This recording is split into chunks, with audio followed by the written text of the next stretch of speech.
te ainga raupatu tuatahi, ko te rangi hinga hinga tahi.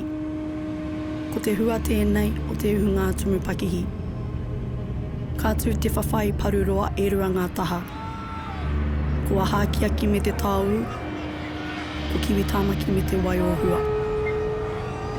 Kāhinga kiwi me ana toa e 3 mano.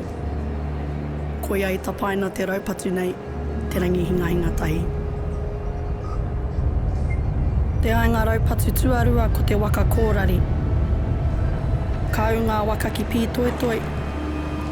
Mā rake ana te kite ngā pā katoa o runga o te Waitemata.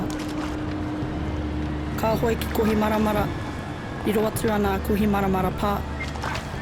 Otira ngā pā katoa o runga o te Waitemata. Ko ia tēnei ko te raupatutanga o Tāmaki Makaurau.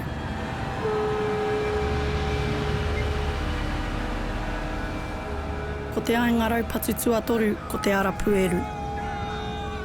Ko tuperiri te tangata, kāriro ko te pane o Matāho.